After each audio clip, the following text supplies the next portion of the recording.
Hi everyone, my name is Reverend Gregory Kivanguli. I am a counseling psychologist. I am also a minister of the church, but also with a background in occupational therapy, currently practicing counseling and Christian ministry. Hi everyone, my name is Delene Adhiambo. I'm a clinical psychologist. I also happen to co-found an organization called Therapy Heart Consulting. This organization, we deal with young people as well as adults, where we generally offer mental health services. Thank you. Hi everybody, I'm Dr. Margaret Makanyengo, and I'm a consultant psychiatrist at the Oasis Health Specialty Hospital on Peponi Road.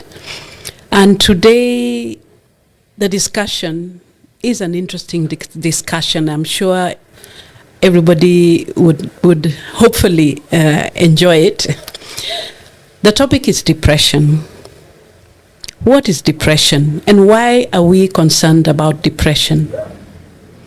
In my many years of experience, I would say majority of the patients we receive have depression. It's actually one of the commonest conditions in terms of mental health care. I think many of you people may agree. And the causes are multiple. It could be that it's in the family, like you may inherit it from a relative or inherit it from a parent. Actually, sometimes we fail to understand the real cause. Or it could be just that something happened around you that traumatized you or triggered a depression. For example, loss of a job, or a traumatic accident, or violence, or even addiction. And in my experience, I found people who abuse alcohol, it's a real issue, alcoholism. You find sometimes you go and take alcohol to make you merry. Then after some time, the same alcohol actually makes you so depressed and even suicidal. And you know, you enslaved. You get enslaved on that alcohol, or even if it is cannabis or any substance which could be actually that is making you addicted. So there are many factors that cause depression, and I think this discussion is going to bring them out. But let's see what Reverend has to say today. Thank you. I would like to begin by saying depression is as old as humanity. When you look through the pages of the Holy Book, the Bible, all the way from Genesis, you see accounts of people that went through what today we could call typical depression. Let me pick just two examples very quickly. For example, when King Saul was informed that he has lost the kingship because of disobedience, what happened? He went down, he was discouraged, he was distraught, and manifested what today could be typical symptoms of depression. He even became paranoid until they had to bring somebody to sing for him. So what was happening to Saul as a result of loss? And I want to underline that word loss, because it's one of the things that can bring about depression. The other example is the example of King David. And I'm sure a lot of us are familiar with some of the Psalms that David wrote, like the famous Psalm 23. When he talks about going through the valley of the shadow of death, David is basically saying, when I am down at the lowest that any one of us can imagine. That's what he's talking about. And David one time lost a baby. That baby was conceived following adultery between David and Bathsheba. And, Bathsheba gave birth to this baby, and this baby died. And in fact, the Bible tells us that David was so down that he stopped eating. Because one of the things that happens with people that are depressed is that their appetite is affected. Either it is not there or it is exaggerated. But in the case of David, he couldn't eat. He took a fast and he was very discouraged and very distraught because of that loss. And as you go through, the pages of the Holy Book in Psalm 42, he talks about, why are you so discouraged? Why are you so disquieted? Why, he's talking about experiences where people are sad and, their mood changes because of, difficult life situations that they have gone through. So I can say depression, Daktari, is not new. It has been with human beings for as long as human beings have been around. I can say after Adam and Eve sinned, I think one of the consequences of their failure was some of these diseases like depression and other diseases. Okay. Delene? Wow, that is very interesting. And it just got me thinking. Many times when we go through depression, or many people out here who go through depression, they really don't know they are depressed. And so from a psychological standpoint, that is when the client will come in and explain how they feel. And so based on what they describe, then that way we'll be able to assess what exactly is going through with them. However, depression is a disorder, and I'd like to refer it to like any other illness. The same way we would seek medication for a headache or maybe blood pressure is the same way I'd like us to even consider depression and look at it as such. However, this is a disorder that affects your mood. It's a mood disorder, meaning your moods are affected. And how do you know you could be going through depression? One, there is behavioral changes. So one of the things you'll start doing is definitely either isolating yourself too much. That is, if you are the kind of person who was maybe very extroverted. The other thing that can signify that someone could be going through depression is definitely persistent sadness or long-term states of sadness. That is also a cause for concern as far as anyone going through depression.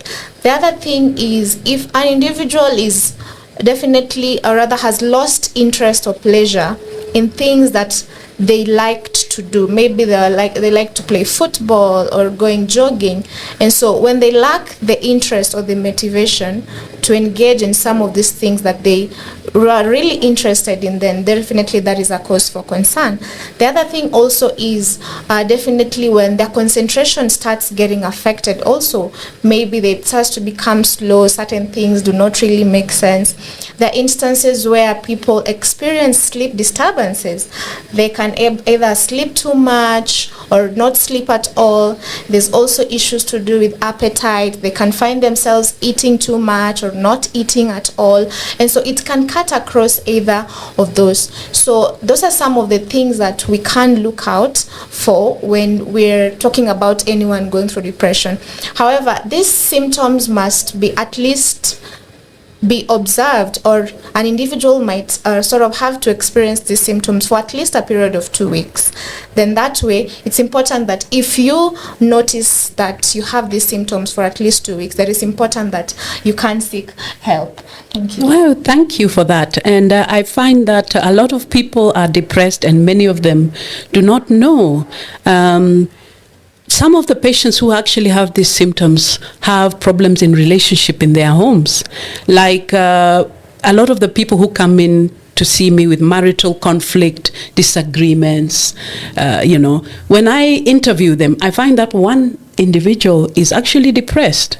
And so you find that having those symptoms actually affects the way we also relate with people. So it's very important for you to have a way of evaluating yourself, looking at symptoms, knowing the symptoms of depression. Because a lot of the time, you don't have to fight with your spouse. You don't have to quarrel your employees. If you know what is causing the underlying cause of your symptoms, So I think each of us should actually find a way of evaluating ourselves and seeing, are we depressed? Yeah? When you find you lose interest in issue, you're irritable, you're moody, you lack concentration, you can't sleep. By the way, a lot of the patients I see, that lack of sleep is a red flag. And normally, as doctors, we'll always try to identify for how long and when did this start, and you'll always find a trigger.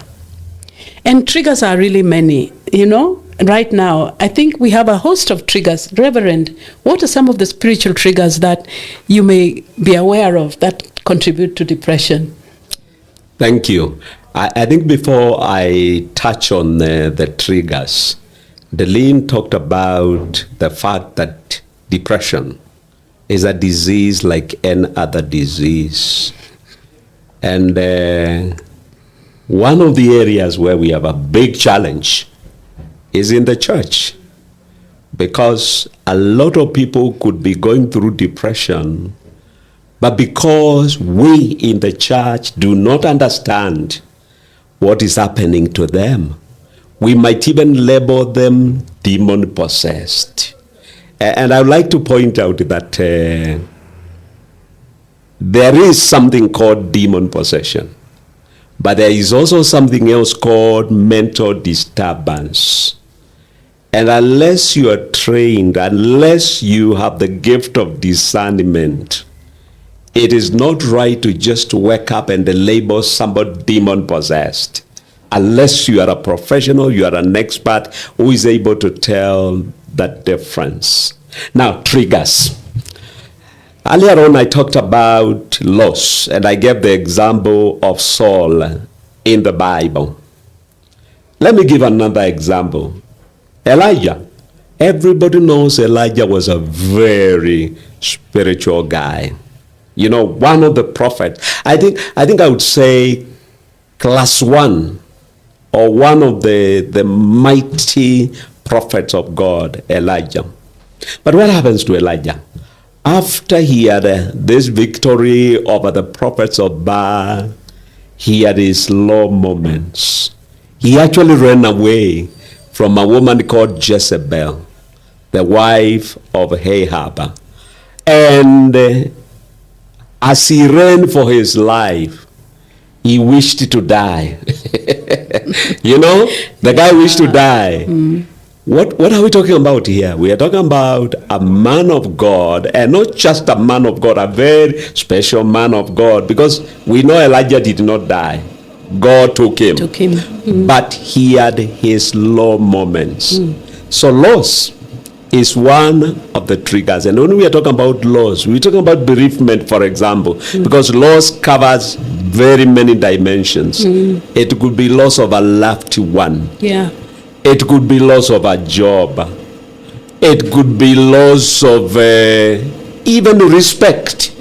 Because if I wake up and, and disparage somebody and call them names, that can actually drive them to depression. Yeah? So depression can be triggered by as many things as one can imagine.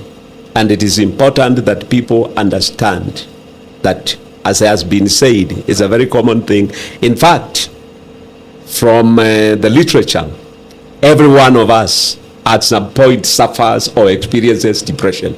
Every single one of us. True. But it does not mean that we are clinically sick. I think Dr. can confirm that. But there will be a moment that every one of us Feel low. will experience some low moments. It's true. And get discouraged about something.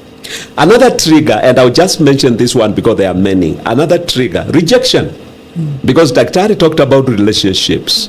If I have been in a relationship with somebody and that somebody dumps me or abandons me, that is a very common trigger for depression. And that's why we get young people committing suicide because they have been abandoned. What really is happening is that they suffer rejection that makes them feel, I am useless, I am no good, and therefore there is no use for me to live. What is happening to these people is actually they're suffering from depression, an extreme form of depression. Yeah, before I can get to Delene, I understand that even a baby in a womb, if the mother doesn't want that pregnancy or is struggling that pregnancy, the baby can actually feel rejected. When you're born, you find the child develops long-term issues starting from childhood because of rejection in the womb. And that's something I think we need mothers who are pregnant, mothers to be, you better be at peace of mind. Delene, which other triggers do you, in your experience? Well, in the spirit of triggers, but before I talk about the triggers, many times when people go through depression, they really ask themselves, why is it that, what really makes them go through depression? And there's something we called coping. And so this is it. Every of us as individuals, we can cope to certain extent. And by virtue of the fact that we are very different, we have different coping abilities. And so one of the triggers, as far as depression is concerned, is a stressful or a traumatic event. And I'd like us to look at it this way. A traumatic event does not have to be something major. Something becomes traumatic when you're not able to cope with it. So the inability to cope with something is what qualifies as traumatic for an individual. And so if you're not able to cope, whether be it with breakups or relationships, like Dr. has said, or as Reverend has said, with rejection, and you're not able to cope with that, then that event can be traumatic. And if you're not able to cope, eventually that you can start exhibiting certain symptoms of depression. One, for example, then you can probably start isolating yourself or experiencing those long-term states of sadness. So it's that inability that puts us at risk of developing depression. There's also definitely things like genetics, which is a risk factor. So when it comes to depression, there is no specific cause. Many times I get clients who ask, so where does my depression come from? What has informed the depression? So the idea is there is no specific cause when it comes to depression. We only have risk factors. And risk factors can be a traumatic exposure to a traumatic or stressful event. It can be also genetic, that is, if you have a history of depression in your family, then you're more at risk of developing depression as opposed to someone who does not have a history of depression in their family. We also have things like chemical imbalances in the brain, and I'd like to probably make this as simple as possible. There are certain chemicals in the brain that are responsible for our mood, and so if there's an imbalance in terms of this in these chemicals, then definitely it can cause depression. The other thing, of course, is things like probably stressful life events generally. Maybe things like lack of school fees, things like maybe relationship issues, like Dr. has said. Also things like maybe alcohol or substance use. That can also trigger depression as people try to cope with several substances. So I agree with Dr. of course, and Reverend as far as some of this. It's getting very interesting because again, I hear people asking, why is it that some people go through this difficult situation and they are okay, whereas others, a small situation, they get depressed? I think individuals, we are different. Our resilience is different. Some people will tolerate a lot and you just wonder, how did this person manage to go through this divorce and he's just happy and moving on, So it's good that viewers know that individuals have different resilience, but the interesting thing is we need to know, how do we increase our resilience?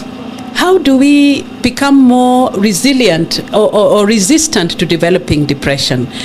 Reverend, I'm looking at you. And I would like to add on to, we're talking about triggers. Yeah.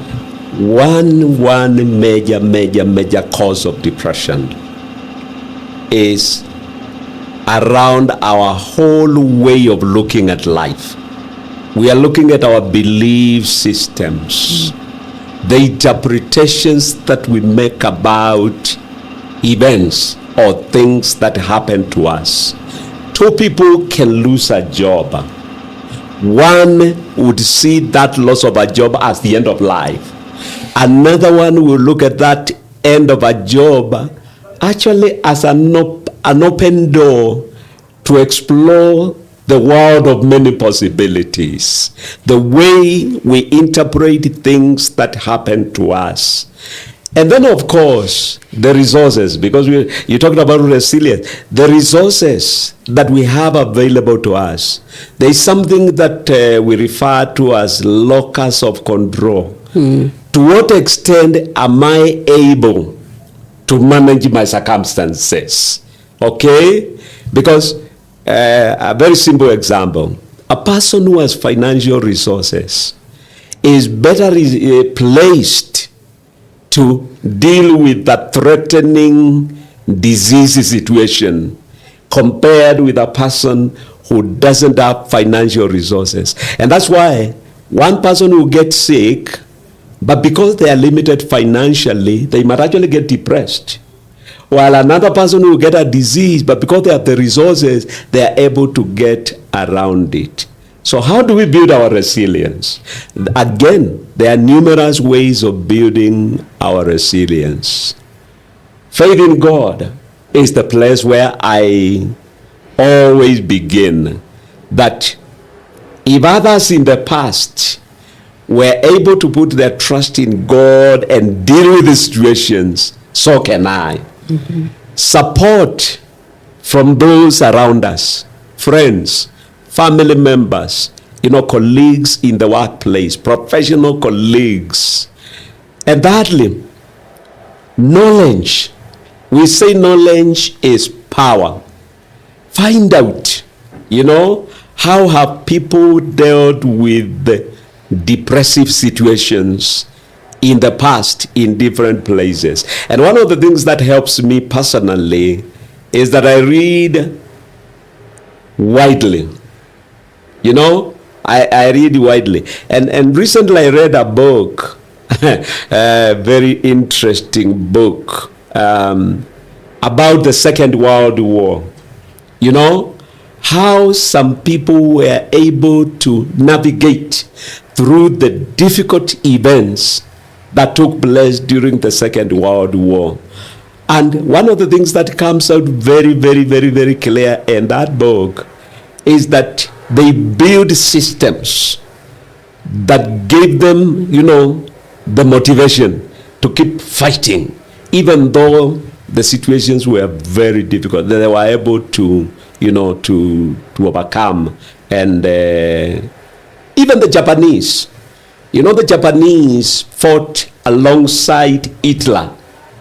But if you listen to the stories of the Japanese who survived the Second World War, they are life-moving and life-changing stories of how those people were able to build resilience even when they were surrounded by the enemy and just about to be wiped from the face of the earth. They were able to generate their own systems of supporting one another, and they survived. And no wonder Japan today is a powerhouse when it comes to technology, even after going through that traumatic experience during the Second World War. Looks like we have so much to learn from some of these things. I don't know, Deline, you want to add on there? Oh, yes. I'd just like to talk about something very interesting, and that is, how do you identify triggers? Because we say that there are certain triggers, but how are you able to identify and even acknowledge that something is a trigger? So one of the most important things is to know that a trigger can be a person, it can be a place, and it can be a thing. A place, a person, and a thing. For instance, a person who is struggling with alcoholism, for instance, a trigger is a bar. Why? Because it gives them the drive and the desire to do what? To go into the bar and drink, especially if they're trying to stay away from alcohol. And so triggers can range from people, places, and things. And how do you know you have been triggered by something? When you are around certain people or certain places or certain things and you experience a lot of emotional distress. So it's important that anyone going through depression should be able to sort of just track their mood such that anytime they're around certain things or certain people, how is their mood like? Does their mood change? That way they can be able to determine what exactly is triggering them. And by just tracking that, they'll be able to sort of just now pinpoint what exactly they should stay away from. And most importantly also, we normally say that if you're not able to get rid of a trigger, then what you can do is you minimize contact with that trigger. Yeah, wow. Because like the bars are everywhere. Yeah. And it's funny, even people who sell this cannabis and all that, they're just everywhere. And a lot of the time we tell our patients, okay, now you've recovered, make sure you avoid these places. That's a challenging, position that we are in as healthcare providers, because they leave our facilities, they are so well, they go on the street and already there's a trigger. However, what I'm finding of concern nowadays as a professional is the social media as a major trigger. A lot of young people are lost and depressed because of the social media.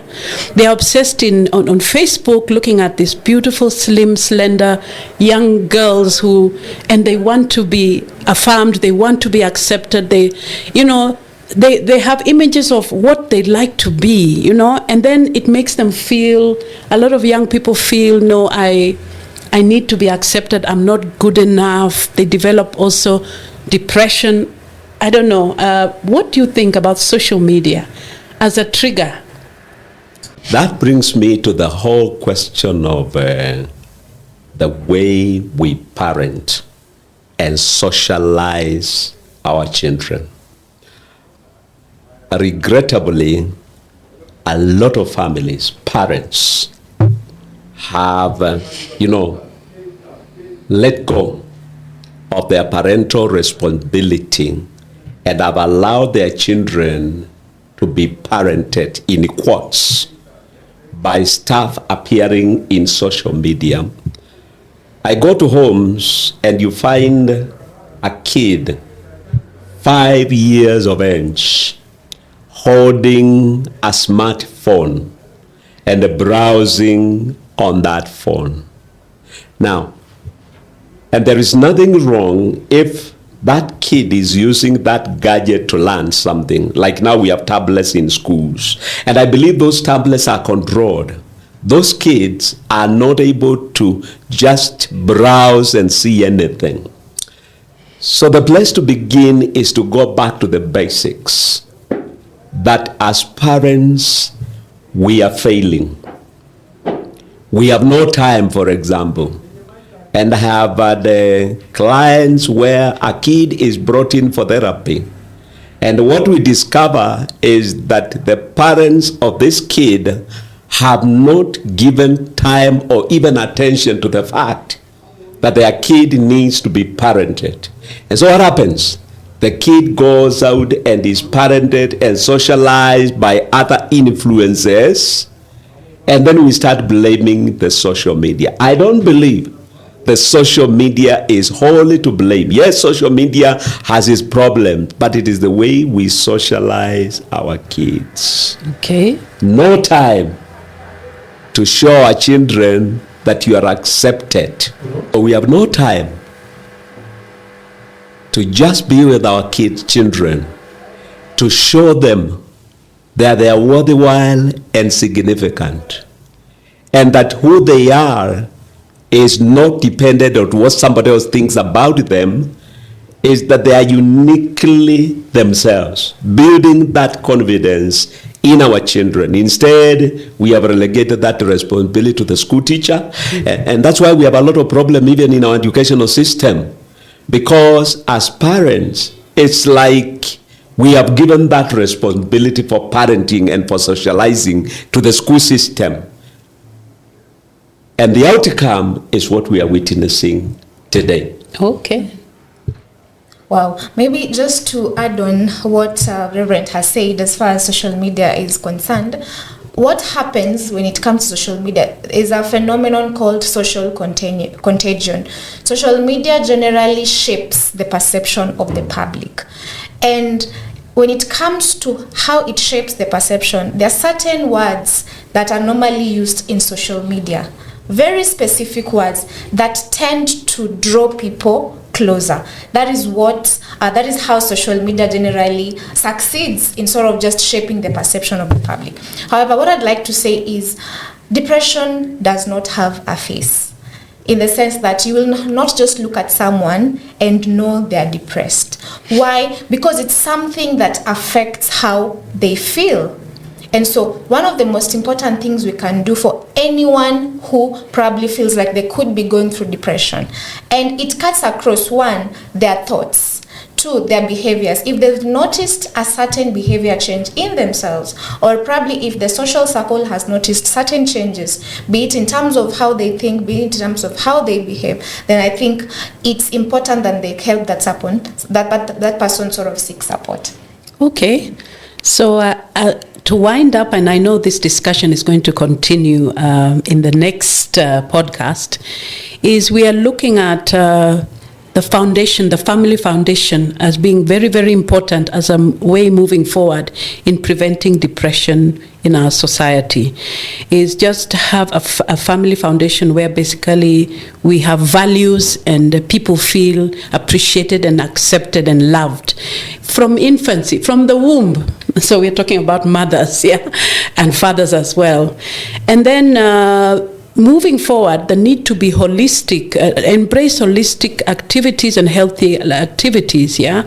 Holisticness means we want to also relate well, we want to have spiritual support, we want to have belief in God, because actually research has shown that people who are spiritual live longer and have less stress. That is scientific. Mental health universities now worldwide are beginning to engage spirituality as part and parcel of mental health. Then social support, you need to be somebody to relate with people, and then as well as psychological care. And physical exercise, games, activities, music. We shouldn't be dull people just sitting there. That, we need to engage in activities like sports, which are also healthy, as well as eat well. We just didn't have time to talk more about the diet and other lifestyle. So we are looking at our wellness. So I think in the next podcast, maybe we need to talk more of what is this wellness package that we are talking about. Everybody wants to be well. Yes. Yeah, otherwise... Until next time, I think it's going to be exciting. We'll be with you in the next podcast. Thank you.